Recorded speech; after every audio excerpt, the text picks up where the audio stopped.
warung pinggir sungai sambil ngobrolin harga pisang goreng. Tiba-tiba Jepang datang. Portugal ini zaman kopi masih murah sampai harga beras naik turun. Warga Angola yang udah capek dijajah akhirnya bilang, "Oke, udah cukup, kita lawan. Tapi tunggu, jangan terlalu semangat karena ini bukan penerbangan wisata, melainkan salah satu tragedi penerbangan terbesar di Jepang." Peristiwa penting yang terjadi pada tanggal 4 Februari. Perang Dunia II, Jepang menduduki Banjarmasin 1942. Pada 4 Februari 1942, selama Perang Dunia II, tentara Jepang menduduki Banjarmasin, Kalimantan Selatan. Pendudukan ini merupakan bagian dari ekspansi militer Jepang di Asia Tenggara. Sumber kompas.com. Perang kemerdekaan Angola dimulai 1991. Pada 4 Februari 1991, Perang kemerdekaan Angola dimulai dengan serangan terhadap penjara dan kantor polisi di Luanda oleh pejuang kemerdekaan Angola.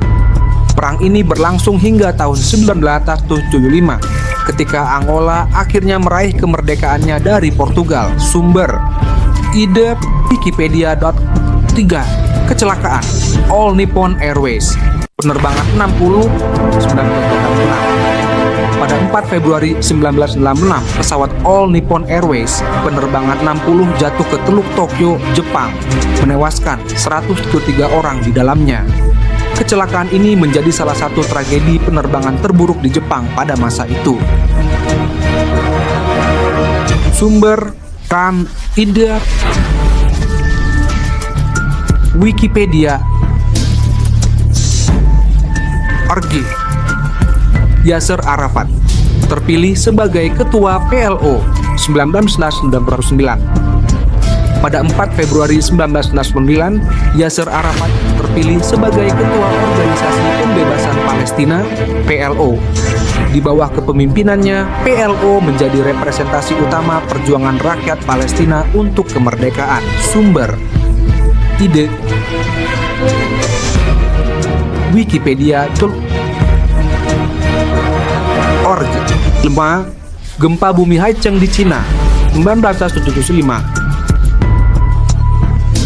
Pada 4 Februari 1975, gempa bumi berkekuatan 7,3 skala Richter mengguncang Haicheng, Liaoning, China. Gempa ini adalah salah satu yang pertama kali berhasil diprediksi secara akurat, sehingga banyak nyawa berhasil diselamatkan. Sumber ide Joam Wikipedia.org. Sema Hari Kanker Sedunia 2000. Sejak tahun 2000, setiap tanggal 4 Februari diperingati sebagai Hari Kanker Sedunia. Peringatan ini bertujuan untuk meningkatkan kesadaran masyarakat global tentang pencegahan, deteksi dini, dan pengobatan kanker. Sumber prensa.detik.com. Facebook didirikan 2004. Pada 4 Februari 2004, Mark Zuckerberg bersama rekan-rekannya meluncurkan Facebook dari kamar asramanya di Universitas Harvard. Platform media sosial ini kemudian berkembang menjadi salah satu jejaring sosial terbesar di dunia. Sumber ide Wikipedia.org. 8. Hari Persaudaraan Manusia Internasional 2021. Mulai tahun 2021, setiap tanggal 4 Februari diperingati sebagai Hari Persaudaraan Manusia Internasional. Peringatan ini bertujuan untuk mempromosikan dialog antaragama dan antar budaya, serta meningkatkan toleransi dan pemahaman antarumat manusia. Sumber merdeka.com. Halo temanku semuanya, channel ini adalah tempat kita berbagi cerita dan momen sejarah untuk dikenang. Tulis di kolom komentar hari yang sama sesuai tanggal cerita ini, peristiwa berkesan yang selalu kamu kenang dengan syukur dan rasa bangga. Jangan lupa untuk like, share ke teman dan kerabat kamu, agar kita terus bisa berbagi sejarah dan inspirasi. Semoga setiap langkah kita diridhoi Allah dan membawa manfaat bagi sesama. Jepang datang ke Banjarmasin 1942. Ketika tamu tak diundang datang bawa kejutan. Oke temanku, sekarang kita lompat ke tahun 1942. Bayangin, lo lagi santai di Banjarmasin, mungkin lagi ngopi di warung pinggir sungai sambil ngobrolin harga pisang goreng. Tiba-tiba Jepang datang. Jepang ini sungguh emang unik. Mereka tuh bukan tipe tamu yang kirim undangan dulu atau nanya, boleh main ke rumah enggak? Enggak. Mereka main datang aja, langsung bawa tentara, kapal perang, dan strategi militer. Orang-orang Banjarmasin kaget. Lah, ini acara apa kok rame? Jadi ceritanya, Jepang ini waktu itu lagi sibuk-sibuknya ekspansi ke Asia Tenggara dalam Perang Dunia II. Mereka udah nguasain beberapa wilayah, terus ngelirik Banjarmasin, karena daerah ini kaya akan sumber daya. Minyak bumi, batu bara, dan jalur strategisnya bikin Jepang langsung bilang, oke, ini kita ambil. Belanda yang waktu itu masih megang Banjarmasin juga nggak tinggal diam. Mereka udah siap perang. Tapi ya gitu, Jepang datang dengan taktik yang lebih cepat dan peralatan lebih canggih. Akhirnya, pada 4 Februari 1942, Jepang resmi menduduki Banjarmasin. Dan seperti biasa, kalau udah ada yang datang dan menang, pasti banyak aturan baru. Penduduk Banjarmasin waktu itu mungkin cuma bisa elus dada. Dulu dikuasain Belanda, sekarang Jepang. Kapan kita bisa jadi tuan rumah di rumah sendiri? Tapi ya begitulah, sejarah terus berjalan dan perjuangan tetap berlangsung sampai akhirnya Indonesia merdeka. Dari kejadian ini kita belajar satu hal. Kalau tamu datang tanpa diundang dan langsung atur-atur rumah, itu bukan tamu, itu take over. Perang kemerdekaan Angola dimulai 1991, ketika negara mulai bosen dijajah. Oke temanku, sekarang kita geser sedikit dari Indonesia ke Afrika, tepatnya di Angola tahun 1991. Ceritanya, Portugal ini udah lama banget nguasain Angola, dari zaman kopi masih murah sampai harga beras naik turun. Warga Angola yang udah capek dijajah akhirnya bilang, oke, udah cukup, kita lawan. Bayangin, lo tinggal di negara sendiri tapi segala aturan dari orang asing. Mau jualan harus izin, mau sekolah harus ikut kurikulum mereka, bahkan mau merdeka pun kayaknya mesti antre nomor dulu. Nah, rakyat Angola mikir, ya nggak bisa begini terus. Jadilah pada 4 Februari 1991, pejuang kemerdekaan Angola nekat menyerang penjara dan kantor polisi di Luanda. Kenapa penjara? Karena banyak aktivis pro kemerdekaan yang ditahan di situ. Jadi mereka mikir, bebasin teman-teman kita dulu, baru lanjut perang. Portugal tentu nggak tinggal diam. Mereka langsung kirim pasukan buat ngebendung pemberontakan ini. Tapi masalahnya Angola itu luas dan rakyatnya makin banyak yang sadar kalau mereka harus merdeka. Perang ini berlangsung 14 tahun sampai akhirnya Angola merdeka pada tahun 1975. Kebayang nggak 14 tahun itu lama banget? Bayi yang lahir di awal perang pas negaranya merdeka udah bisa daftar SIM. Dan ini pelajaran penting. Kalau suatu bangsa udah capek dijajah, cepat atau lambat mereka bakal bangkit. Karena nggak ada orang yang betah jadi tamu di rumah sendiri selamanya. Kecelakaan All Nippon Airways penerbangan Solo 1996, ketika perjalanan udara berakhir di air. Oke temanku, sekarang kita terbang ke Jepang tahun 1996, tepatnya tanggal 4 Februari. Tapi tunggu, jangan terlalu semangat karena ini bukan penerbangan wisata, melainkan salah satu tragedi penerbangan terbesar di Jepang.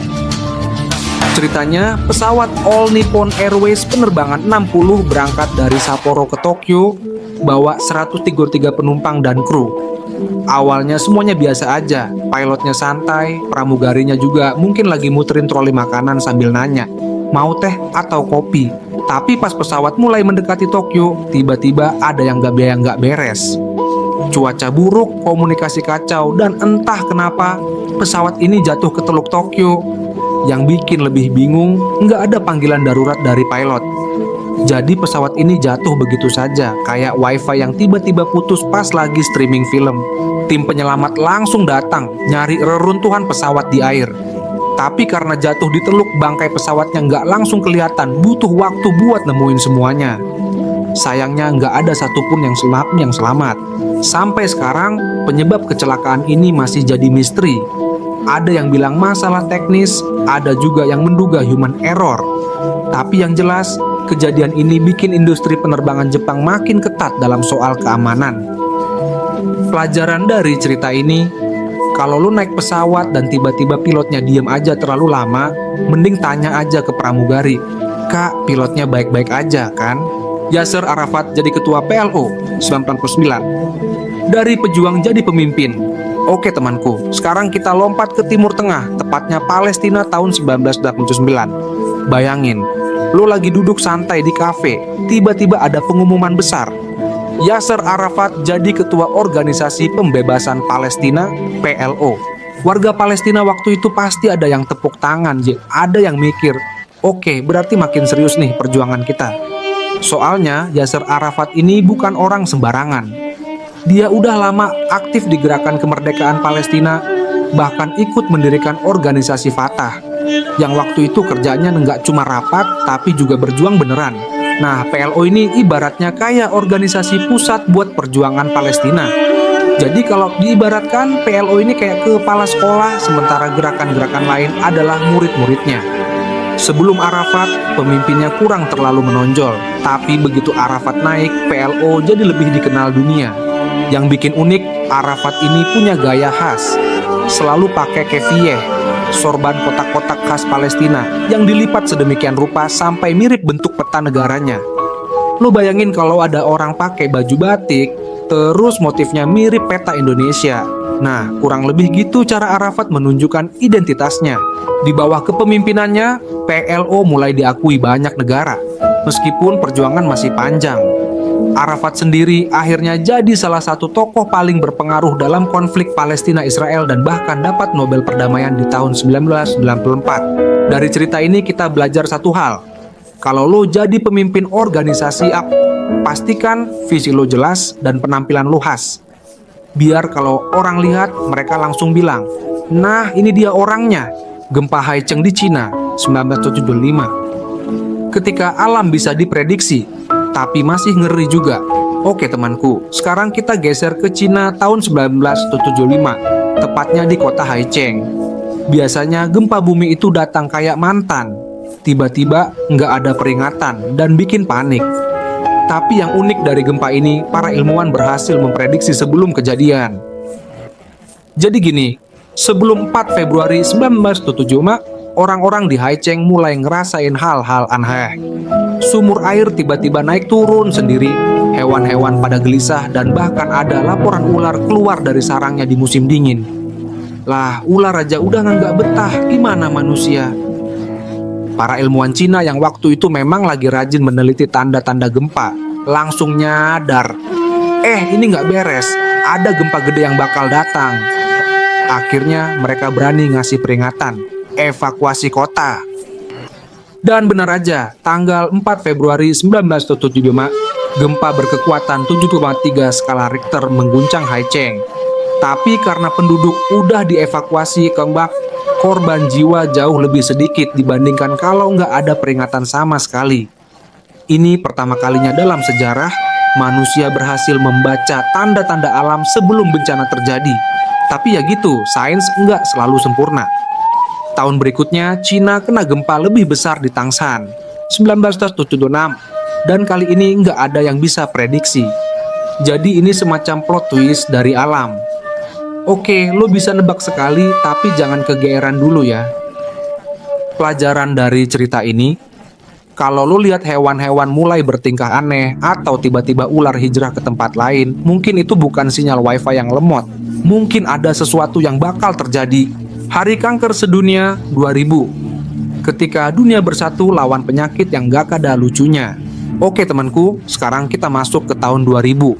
Era dimana orang masih dengerin lagu Backstreet Boys, HP masih ada antenanya, dan internet masih butuh dial up. Tapi di tengah itu semua dunia sepakat, oke, kita harus serius lawan kanker. Jadilah tanggal 4 Februari diperingati sebagai Hari Kanker Sedunia.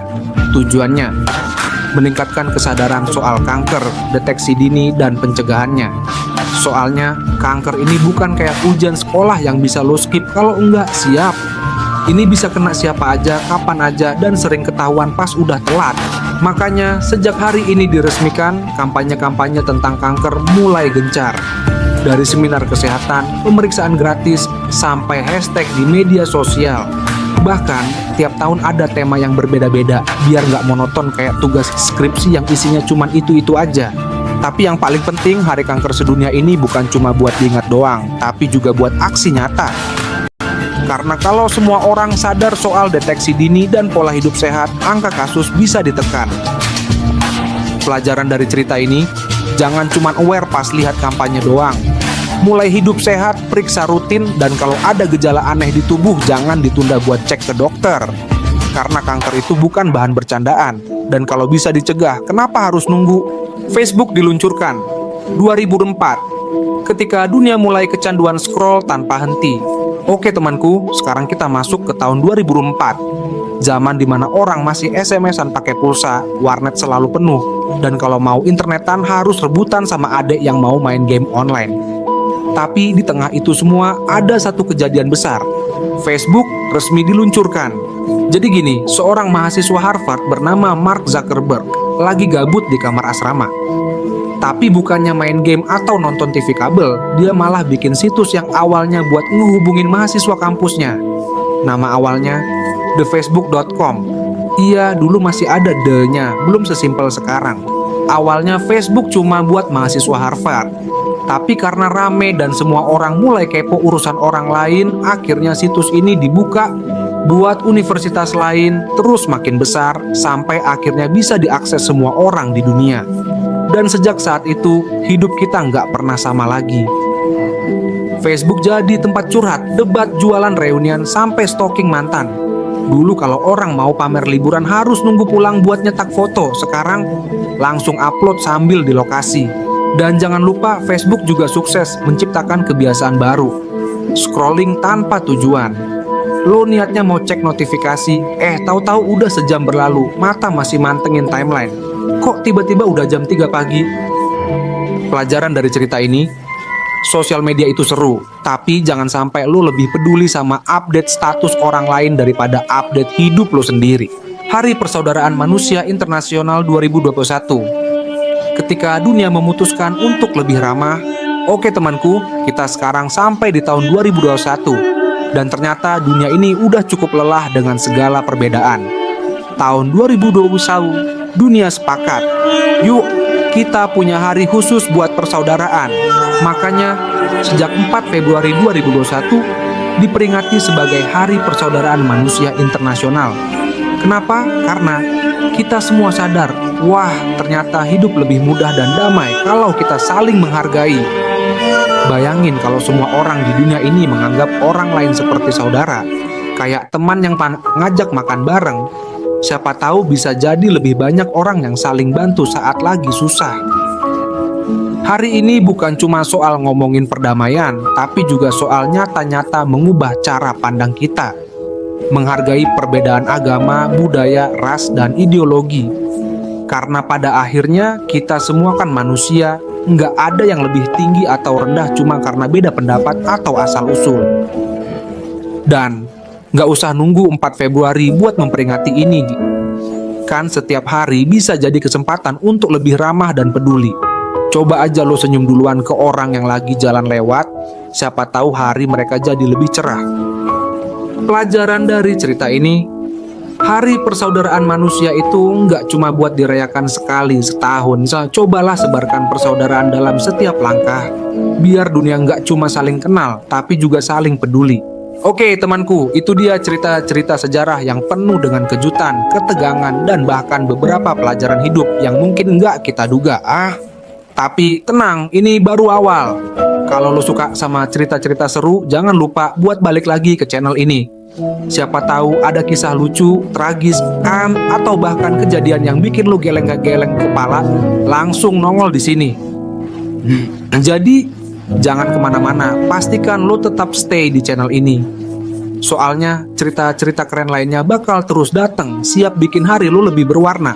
Ingat, kalau udah mampir sini, jangan cuma sekadar lewat aja. Tetap pantau terus, nggak mau ketinggalan kan? Sampai jumpa di cerita berikutnya yang pastinya lebih seru dan nggak kalah heboh. Segitu dulu cuplikannya. Kalau mau tahu versi lengkapnya, langsung aja melipir ke channel saya. Dijamin lebih seru, lebih lengkap, dan tentu saja lebih lama. Jangan lupa like, komen, dan subscribe biar nggak ketinggalan update terbaru. Sampai jumpa di video selanjutnya, tetap waras dan jangan lupa bahagia.